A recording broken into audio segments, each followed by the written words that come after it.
सपेरा हवेली का रहस्य। ये कहानी एक पुराने गांव मोहना की है, जहां हर तरफ हरियाली थी, लेकिन उस हरियाली के बीच बसी थी एक सड़ी गली हवेली, सपेरा हवेली।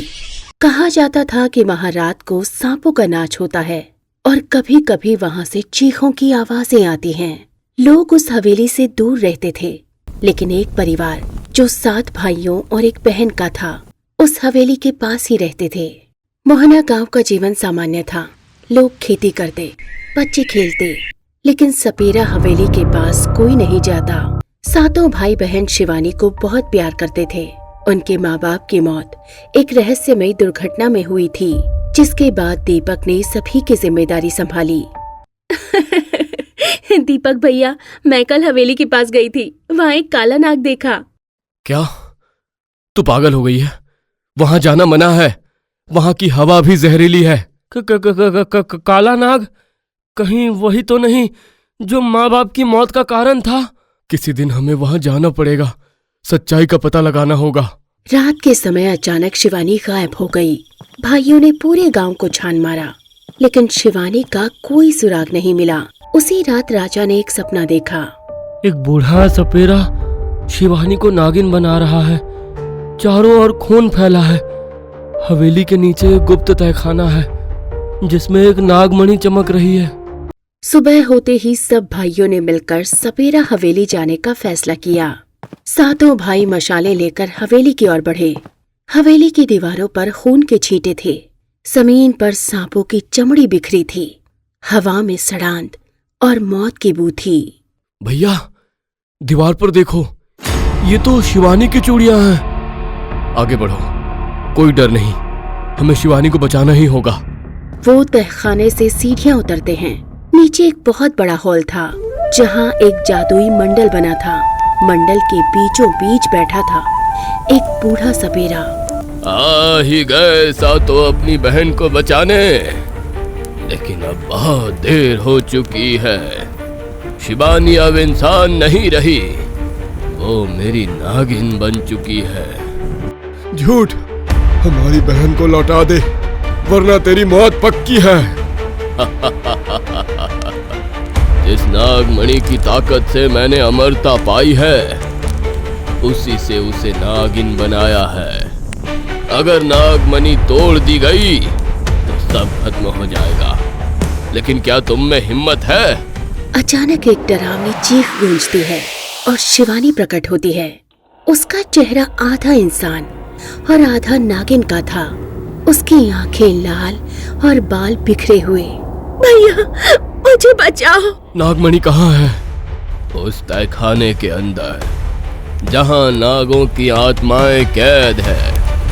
उसे तोड़ने से तुम भी खत्म हो जाओगे। कमल, दीपक और सोनू उस तहखाने में घुसते हैं। वहाँ उन्हें कई सांपों ने घेर लिया। अगर मरना है तो बहन के लिए मरेंगे। कमल ने जलती मशाल से सांपों को डराया और दीपक ने नागमणि पर कुल्हाड़ी मारी। एक जोरदार धमाका हुआ। सपेरा चिल्लाया और उसकी चमड़ी जलने लगी। नहीं, ये नहीं हो सकता। नागमणि मेरी शक्ति। शिवानी अचानक जमीन पर गिर पड़ी। उसके शरीर से नाग के लक्षण धीरे धीरे मिटने लगे, लेकिन कमल सांपों से लड़ते हुए मारा गया। सपेरा मर चुका था। हवेली जल रही थी। शिवानी फिर से इंसान बन गई, लेकिन कमल की मौत ने सबको तोड़ दिया। पिंटू, बबलू और सोनू रोते रहे। दीपक ने सबको संभाला। कमल भैया, आपने अपनी जान देकर मुझे बचाया। अब हम कभी इस हवेली की ओर नहीं आएंगे। भाई बहन घर लौटे, लेकिन हर साल कमल की तिथि पर हवेली से एक सांप की फुफकार सुनाई देती है, मानो वो अभी भी पहरा दे रहा हो। कमल की मौत के बाद शिवानी सामान्य जिंदगी में लौट आई थी, मगर सपेरा हवेली की राख के नीचे कुछ अभी भी जिंदा था, क्योंकि नागमणि कभी नष्ट नहीं होती, वो बस नई रूप में लौटती है। शिवानी अब भी हर रात एक ही सपना देखती थी, एक काली झील जहाँ नागमणि फिर से चमक रही है और आवाज आती है, तू मेरी अधूरी नागिन है, आ मेरे पास आ।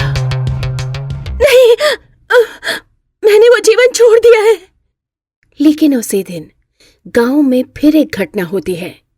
गांव के पंडित की मौत।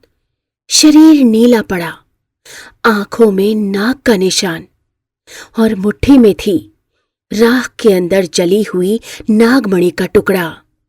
पिंटू ने एक पुरानी ग्रंथ खोजी, नाग विज्ञान। उसमें लिखा था नागमणि को नष्ट नहीं किया जा सकता, केवल पूर्ण नागिन ही उसे नियंत्रित कर सकती है। इसका मतलब है शिवानी दीदी ही उसे नियंत्रित कर सकती है, या फिर कोई और जो नागों की रानी हो। तभी गांव में एक नई स्त्री आती है, लंबे बाल, पीली आंखें, साड़ी में लिपटी, और उसका नाम था माया। मैं ज्योतिष हूं।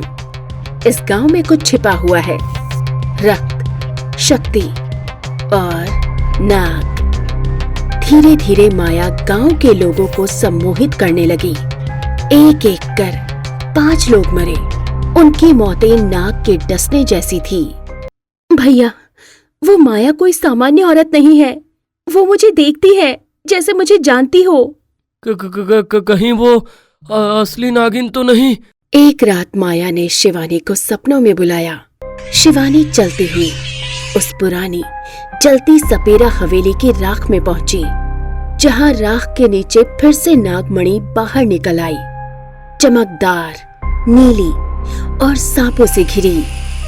तू मेरी बहन है, हम दोनों अधूरी नागिनें हैं।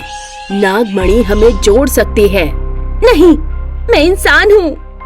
लेकिन जब वो उठती है तो उसके हाथ में नागमणि का निशान बन चुका था। अगर 2 अधूरी नागिनें नागमणि पर लड़े तो पूरी धरती नागलोक बन सकती है। इससे पहले कि वो शक्तियां शिवानी को पूरी नागिन बना दे, हमें कुछ करना होगा। शिवानी को बांध कर रखा गया, पर नागमणि उसके शरीर को खींच रही थी। माया हवेली में प्रकट हुई। शिवानी, मेरी बहन, चलो नागलोक में लौट चलें। ये इंसानी शरीर तुम्हें बांध नहीं सकते। एक कदम भी आगे बढ़ाई तो मैं तुम्हें वहीं खत्म कर दूंगा। माया ने जादू से हवेली में नागों को बुला लिया। सैकड़ों नाग जो आग के घेरे में शिवानी को घेरने लगे। हे नागदेव, शिवानी को पूर्ण नागिन बना दो, हमारी शक्ति लौटाओ। तभी शिवानी के शरीर से नागिन की चमड़ी फूटने लगी, लेकिन शिवानी ने खुद पर नियंत्रण रखा। उसने नागमणि उठाई और हवा में उछाल दी। मैं इंसान हूँ और इंसान ही रहूंगी। नागमणि माया के सिर पर गिरी और एक भयंकर विस्फोट हुआ। माया आग में जलकर भस्म हो गई। सभी नाग चीखते हुए गायब हो गए। शिवानी अब भी कभी कभी नाग की आवाजें सुनती है। उसका हाथ अब भी नागमणि के निशान से चमकता है, लेकिन उसने तय किया है, अब अगर कोई नागिन शक्ति उठेगी तो वो रक्षा के लिए उठेगी, विनाश के लिए नहीं। एक नागिन गई, पर क्या दूसरा नागराज कभी लौटेगा? शायद, लेकिन तब मैं तैयार रहूंगी। शिवानी ने नागमणि की शक्ति को नकारते हुए माया को हराया था, लेकिन नागमणि का असर पूरी तरह खत्म नहीं हुआ। शिवानी के शरीर में अब भी कुछ नागिन शक्तियां थी और नागलोक अब उसे पुकार रहा था। रात के तीसरे पहर शिवानी की आंखें नीली हो गई। वो बिस्तर से उठी और जमीन पर बैठते ही एक मंत्र फूट पड़ा। ओम नागराजाय नमः, द्वार खोलो। अचानक जमीन फटी और एक नीली रोशनी से भरा भयानक नागलोक द्वार प्रकट हुआ।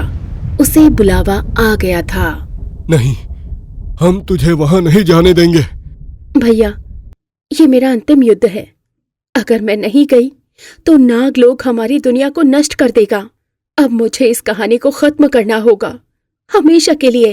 शिवानी जैसे ही द्वार में प्रवेश करती है, उसके सामने था नागलोक, एक काला, धुंध से भरा, सांपों से अटा हुआ अलग ही लोक। बीचों बीच खड़ा था नागराज वासुकी, हजारों साल पुराना नाग, जिसके शरीर से आग निकल रही थी। शिवानी, तुमने नागमणि का अपमान किया। अब या तो मेरी नागिन बनो या सजा भुगतो। मैं अब इंसान हूँ, मैं शांति चाहती हूँ। युद्ध नहीं। तो युद्ध ही होगा। नागराज ने अपनी पूंछ से आग का चक्र बनाया।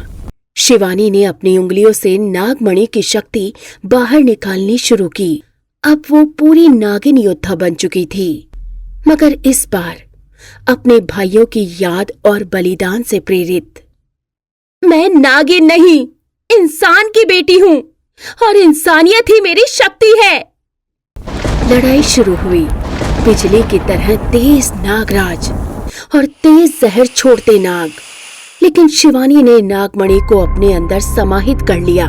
फिर उसने अंतिम मंत्र पढ़ा, ओम त्र्यंबकम यजामहे नागमणि समाहितम करिष्यामि। और शिवानी ने खुद को नागमणि सहित एक ज्वाला में झोंक दिया। पूरा नागलोक कांप गया। नागराज की चीखों से नागलोक गूंज उठा। नागमणि, फिर से नहीं। नागलोक की पूरी शक्ति समाहित हो गई। शिवानी अब नहीं थी, लेकिन उसका शरीर नहीं जला। वो शांति की मूर्ति में बदल चुका था। गांव में सब कुछ शांत हो गया। सपेरा हवेली अब पूरी तरह मिट गई। नागों की चीखें बंद हो गई। वर्षा हुई। खेतों में हरियाली लौट आई। भाई लोगों ने शिवानी की याद में गांव के बीचों बीच एक मंदिर बनवाया, शिव शक्ति मंदिर, जहां शिवानी की मूर्ति खड़ी थी, एक हाथ में नागमणि और दूसरे में शांति का संदेश। शिवानी बलिदान देती है लेकिन जीत जाती है। नागलोक का अंत होता है। दुनिया में शांति लौटती है। Like, comment, and subscribe.